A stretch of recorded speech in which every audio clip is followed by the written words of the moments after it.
ಹೀಗೆ ಸಿಎಂ ವಿರುದ್ಧ ಪ್ರಾಸಿಕ್ಯೂಷನ್ ವಿಚಾರವಾಗಿ ಕಾಂಗ್ರೆಸ್ ಸಮರ ಮುಂದುವರಿತಾ ಇದೆ. ಸದ್ಯ ಅದೀಗ ದೆಹಲಿಗೆ ಶಿಫ್ಟ್ ಆಗಿದೆ. ಈಗ ತರ ನೀವು ರಿಪೋರ್ಟ್ ಅಲ್ಲಿ ನೋಡಿದ ಹಾಗೆ ದೆಹಲಿಯ ಎಐಸಿಸಿ ಕಚೇರಿಯಲ್ಲಿ ಹೈಕಮಾಂಡ್ ಸಭೆ ಕರೆದಿದೆ. ಎಐಸಿಸಿ ಕಚೇರಿಗೆ ಸದ್ಯ ರಾಹುಲ್ ಗಾಂಧಿ ಆಗಮಿಸಿದ್ದಾರೆ, ಮಲ್ಲಿಕಾರ್ಜುನ ಖರ್ಗೆ ಆಗಮಿಸಿದ್ದಾರೆ. ಮಲ್ಲಿಕಾರ್ಜುನ ಖರ್ಗೆ ಅವರ ಜೊತೆಗೆ ಪುತ್ರ ಕೂಡ ಬಂದಿದ್ದಾರೆ, ಪ್ರಿಯಾಂಕ್ ಖರ್ಗೆ. ಎಐಸಿಸಿ ಕಚೇರಿಗೆ ಡಿಸಿಎಂ ಡಿಕೆ ಶಿವಕುಮಾರ್ ಬಂದಿದ್ದಾರೆ, ಸಚಿವ ಜಮೀರ್ ಅಹಮದ್ ಖಾನ್ ಬಂದಿದ್ದಾರೆ. ಇನ್ನುಳಿದಂತೆ ಸಚಿವರಾದಂಥ ಡಾಕ್ಟರ್ ಜಿ ಪರಮೇಶ್ವರ್, ಎಚ್ ಸಿ ಮಹದೇವಪ್ಪ, ಹೀಗೆ ಹಲವು ನಾಯಕರುಗಳು ಕೂಡ ಈ ಸಭೆಯಲ್ಲಿ ಭಾಗಿಯಾಗಿದ್ದಾರೆ. ರಾಜ್ಯದಲ್ಲಿ ಇಷ್ಟು ದಿನ ಕೌಂಟರ್ ಆಗಿ ಏನೇನು ಮಾಡಬೇಕು ಅನ್ನುವಂಥದ್ದೆಲ್ಲವೂ ಕೂಡ ಸಮಾಲೋಚನೆ ಆಯಿತು. ಇದೀಗ ಇದು ದೆಹಲಿಗೆ ಶಿಫ್ಟ್ ಆಗಿದೆ. ಸೊ ದೆಹಲಿಯಲ್ಲಿ ರಾಹುಲ್ ಗಾಂಧಿ ಅವರು ಆಮೇಲೆ ಮುಖ್ಯಮಂತ್ರಿಗಳನ್ನ ಅಂದರೆ ಸಿದ್ದರಾಮಯ್ಯನವ್ರನ್ನ ಮುಂದುವರಿಸುವಂಥ ನಿಟ್ಟಿನಲ್ಲಿ ಹೈಕಮಾಂಡ್ ಒಲವನ್ನು ಹೊಂದಿದೆ ಅನ್ನುವಂಥದ್ದು ಈಗ ಆಲ್ರೆಡಿ ಅವ್ರು ಕೇಳಿರುವಂಥ ಸಂಗತಿ. ಹಾಗಂತ ತೀರಾ ಮುಜುಗರದ ಸಂಗತಿಗಳು ದಿನನಿತ್ಯ ಎದುರಾಗ್ತಾ ಇದ್ರೆ ಅದನ್ನ ಹೇಗೆ ಡಿಫೆಂಡ್ ಮಾಡಬೇಕು ಅನ್ನುವಂಥದ್ದನ್ನು ಕೂಡ ಕೌಂಟರ್ ಪ್ಲಾನ್ ಅನ್ನ ಮಾಡಬೇಕಾದಂಥದ್ದು ಒಂದು ಅನಿವಾರ್ಯತೆ ಇದೆ. ಆ ಸ್ಟ್ರಾಟಜಿ ಸದ್ಯ ಇವತ್ತು ದೆಹಲಿಯಲ್ಲಿ ನಡೀಬಹುದಾದಂಥ ಸಾಧ್ಯತೆ ಇದೆ. ಆ ಕಾರಣಕ್ಕಾಗಿಯೇ ಈಗೆಲ್ಲ ದೆಹಲಿಗೆ ಶಿಫ್ಟ್ ಆಗಿರುವಂಥದ್ದು. ಮುಖ್ಯಮಂತ್ರಿಗಳ ಆದಿಯಾಗಿ ಹಲವು ಸಚಿವರುಗಳು ಕೂಡ ತೆರಳಿದ್ದಾರೆ. ಇದೀಗ ಸಭೆ ಆರಂಭ ಆಗಿದೆ.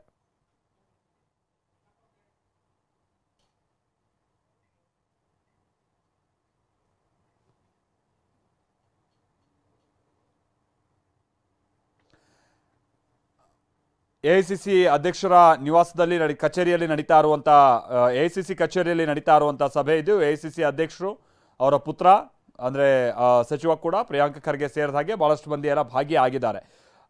ಹರೀಶ್ ನಮ್ಮ ಪ್ರತಿನಿಧಿ ಇದಕ್ಕೆ ಸಂಬಂಧಪಟ್ಟಂಗೆ ಮತ್ತಷ್ಟು ಡೀಟೇಲ್ಸ್ ಅನ್ನ ಕೊಡ್ತಾರೆ. ನಮ್ಮ ಜೊತೆಗೆ ದೆಹಲಿಯಿಂದ ನೇರ ಸಂಪರ್ಕದಲ್ಲಿ ಜಾಯಿನ್ ಆಗ್ತಾ ಇದ್ದಾರೆ. ಹರೀಶ್, ಒಂದು ಹಂತದಲ್ಲಿ ಇದು ಸ್ವಲ್ಪ ಸಿಎಂ ಬೀಸೋ ದೊಣ್ಣೆಯಿಂದ ಪಾರು ಅಂತ ಒಂದು ವಿಶ್ಲೇಷಣೆ ನಡೀತಾ ಇದ್ದಂಥ ಸಂದರ್ಭದಲ್ಲಿ ಈ ವೈಟ್ನರ್ ಹಚ್ಚಿರೋದು, ಈ ಮುಖೇನವಾಗಿ ಅಲ್ಲಿ ಕೆಲ ಸಂಗತಿಗಳನ್ನ ಮುಚ್ಚಿಟ್ಟಿದ್ದಾರೆ, ಕೋರ್ಟ್ಗೂ ಕೂಡ ಅಂತ ಡಾಕ್ಯುಮೆಂಟ್ ಅನ್ನ ಇವ್ರು ಕೊಟ್ಟಿಲ್ಲ ರಿಟ್ ಸಲ್ಲಿಸುವಂತ ಸಂದರ್ಭದಲ್ಲಿ ಅನ್ನುವಂಥದ್ದೆಲ್ಲ ಈಗ ಬೆಳಕಿಗೆ ಬಂದಿರುವಂತಹ ಸಂಗತಿ. ಇದು ಮತ್ತೆ ದೊಡ್ಡ ಮುಜುಗರವನ್ನ ತಂದಿಡ್ತಿದ್ದು, ಇಲ್ಲೇನೋ ಒಂದು ಕಳ್ಳಾಟ ಆಗಿದೆ ಅನ್ನುವಂಥ ಗುಮಾನಿ ವ್ಯಕ್ತ ಆಗೋದಕ್ಕೆ ಕಾರಣ ಆಗಿದೆ.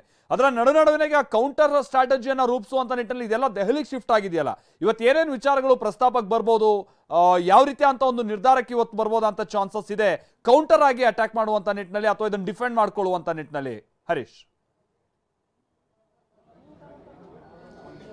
ಹೌದು ಮಾಲ್ತೇಶ್, ಮೂಡ ಹಗರಣಕ್ಕೆ ಸಂಬಂಧಪಟ್ಟ ಹಾಗೆ ಇವತ್ತು ಹೈಕಮಾಂಡ್ ನಾಯಕರು ರಾಜ್ಯ ನಾಯಕರ ಜೊತೆ ಚರ್ಚೆಯನ್ನ ಮಾಡ್ತಿದ್ದಾರೆ. ಈಗಾಗಲೇ ಸಭೆ ಆರಂಭ ಆಗಿದೆ. ರಾಹುಲ್ ಗಾಂಧಿ ಅವರು, ಎಐಸಿಸಿ ಅಧ್ಯಕ್ಷರಾದಂತಹ ಮಲ್ಲಿಕಾರ್ಜುನ್ ಖರ್ಗೆ ಅವರು, ಕೆ.ಸಿ. ವೇಣುಗೋಪಾಲ್ ಹಾಗೂ ರಾಜ್ಯ ಕಾಂಗ್ರೆಸ್ ಉಸ್ತುವಾರಿ ರಣದೀಪ್ ಸಿಂಗ್ ಸುರ್ಜೇವಾಲಾ ಅವರು ಕೂಡ ಈ ಸಭೆಯಲ್ಲಿರುವಂತಹದ್ದು. ಸಂಪೂರ್ಣ ಮಾಹಿತಿಯನ್ನ ಪಡೆದುಕೊಳ್ತಾ ಇದ್ದಾರೆ. ಮೂಡ ಪ್ರಕರಣದ ಸಂಪೂರ್ಣ ಮಾಹಿತಿಯನ್ನ ಸಿಎಂ, ಡಿಸಿಎಂ ಹಾಗೆ ಉಳಿದಂತಹ ಸಚಿವರುಗಳು ಕೂಡ ಅದನ್ನ ಸಂಪೂರ್ಣ ವಿವರಗಳನ್ನ ನೀಡ್ತಾ ಇದ್ದಾರೆ. ಮುಖ್ಯವಾಗಿ ಹೈಕೋರ್ಟ್ನಲ್ಲಿ ಏನಾಗಬಹುದು, ಈಗ ಮುಂದಿನ ವಾರ ಹೈಕೋರ್ಟ್ನಲ್ಲಿ ವಿಚಾರಣೆಗೆ ಬರುತ್ತೆ, ಅಂತಿಮ ವಿಚಾರಣೆಗೆ ಬಂದು ತೀರ್ಪನ್ನು ಕೊಡುವಂತಹ ಸಾಧ್ಯತೆ ಇರುತ್ತೆ. ಅದರಲ್ಲಿ ಒಂದು ವೇಳೆ ವ್ಯತಿರಿಕ್ತವಾಗಿ ಬರುತ್ತಾ, ನಮ್ಮ ಸರ್ಕಾರದ ಪರವಾಗಿ ಮೆರಿಟ್ಸ್ ಏನಿದೆ, ಸಿದ್ದರಾಮಯ್ಯ ಅವರ ಪರವಾಗಿ ಮೆರಿಟ್ಸ್ ಏನಿದೆ, ನಿಜವಾಗ್ಲಿಯೂ ಹೈಕೋರ್ಟ್ ತೀರ್ಪು ಸಿದ್ದರಾಮಯ್ಯ ಅವರ ಪರವಾಗಿ ಬರುತ್ತಾ, ಹೀಗೆ ಎಲ್ಲವೂ ಕೂಡ ಚರ್ಚೆ ನಡೀತಿದೆ. ಒಂದು ವೇಳೆ ವ್ಯತಿರಿಕ್ತವಾಗಿ ಬಂದರೆ ನಮ್ಮ ಸ್ಟ್ರಾಟಜಿ ಹೇಗಿರಬೇಕು ಅನ್ನುವಂಥ ನಿಟ್ಟಲ್ಲಿ ಚರ್ಚೆನ ಮಾಡ್ತಾ ಇದ್ದಾರೆ. ಮುಖ್ಯವಾಗಿ ದೆಹಲಿಗೆ ಪೊನ್ನಣ್ಣ ಅವರು ಕೂಡ ಬಂದಿದ್ದಾರೆ. ಅವರು ಕೂಡ ಒಂದಷ್ಟು ಸಲಹೆಗಳನ್ನು ಕೊಟ್ಟಿರುವಂತಹದ್ದು. ಇವತ್ತು ಸಿದ್ದರಾಮಯ್ಯವರು ಸಂಪೂರ್ಣವಾಗಿ ವಿವರವನ್ನ ನೀಡ್ತಾರೆ. ಮುಖ್ಯವಾಗಿ ಈ ಪ್ರಕರಣದಲ್ಲಿ ಏನಾಗಬಹುದು, ಇದರಲ್ಲಿ ತಪ್ಪಾಗಿದೆಯಾ, ತಪ್ಪಾಗಿಲ್ವಾ, ತನ್ನ ಪಾತ್ರ ಏನಿದೆ, ತನ್ನ ಕುಟುಂಬದ ಪಾತ್ರ ಏನಿದೆ, ಇದರಿಂದ ಮುಂದೆ ಬೆಳೆಸ್ಕೊಂಡು ಹೋದ್ರೆ ಸರ್ಕಾರಕ್ಕೆ ಯಾವುದೇ ಸಮಸ್ಯೆ ಆಗಲ್ಲ, ಪಕ್ಷಕ್ಕೆ ಯಾವುದೇ ಸಮಸ್ಯೆ ಆಗಲ್ಲ ಅನ್ನುವಂಥ ನಿಟ್ಟಿನಲ್ಲಿ ಸಿದ್ದರಾಮಯ್ಯ ಅವರು ಸಮರ್ಥನೆಯನ್ನ ಮಾಡಿಕೊಳ್ಳುವಂತಹ ಸಾಧ್ಯತೆ ಇದೆ. ಆ ಪ್ರಯತ್ನವನ್ನ ಈಗ ಮಾಡ್ತಾ ಇದ್ದಾರೆ.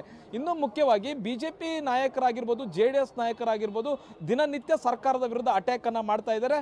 ಈ ಒಂದು ಪ್ರಕರಣದಲ್ಲಿ ಪ್ರತಿನಿತ್ಯ ಒಂದಲ್ಲ ಒಂದು ತಪ್ಪುಗಳನ್ನು ಹುಡುಕಿ ಈಗ ಸರ್ಕಾರದ ಮುಂದೆ ಎತ್ತಿ ತೋರಿಸ್ತಾ ಇದ್ದಾರೆ. ಈ ಒಂದು ವಿಚಾರದ ಬಗ್ಗೆ ಕೂಡ ಚರ್ಚೆ ಆಗುತ್ತೆ. ಒಂದು ರಾಜ್ಯಪಾಲರು ತನಿಖೆಗೆ ಕೊಟ್ಟಿರತಕ್ಕಂಥ ಆದೇಶ, ಇನ್ನೊಂದು ಕಡೆ ವಿರೋಧ ಪಕ್ಷಗಳು ಪ್ರತಿನಿತ್ಯ ಸರ್ಕಾರವನ್ನು ಟಾರ್ಗೆಟ್ ಮಾಡ್ತಿರ್ತಕ್ಕಂಥದ್ದು. ಇಲ್ಲಿ ಹೈಕಮಾಂಡ್ ಹೇಗೆ ನೋಡುತ್ತೆ ಅಂತಂದ್ರೆ, ಮುಖ್ಯ ಈಗ 4 ರಾಜ್ಯಗಳ ಚುನಾವಣೆ ಇದೆ.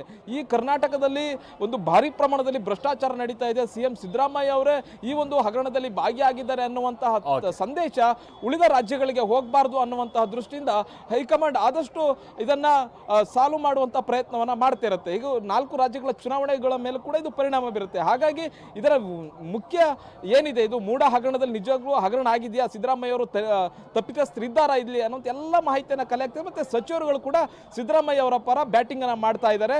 ಮುಖ್ಯವಾಗಿ ಇದರಲ್ಲಿ ಸಿದ್ದರಾಮಯ್ಯ ಅವ್ರದ್ದು ಏನೂ ತಪ್ಪಿಲ್ಲ, ನಾವು ಡಿಫೆಂಡ್ ಮಾಡ್ಕೊಳ್ತೀವಿ, ನಾವು ವಿರೋಧ ಪಕ್ಷಗಳ ವಿರುದ್ಧ ನಾವು ಸರಿಯಾದ ಹೋರಾಟವನ್ನು ಮಾಡ್ತೀವಿ ಅನ್ನುವಂಥ ನಿಟ್ಟಿನಲ್ಲಿ ಕೂಡ ಒಂದು ಡಿಫೆಂಡ್ ಅನ್ನ ಮಾಡ್ಕೊಳ್ತಾ ಇದ್ದಾರೆ ಅನ್ನುವಂತಹ ಮಾಹಿತಿ. Maltesh, thank you Harish.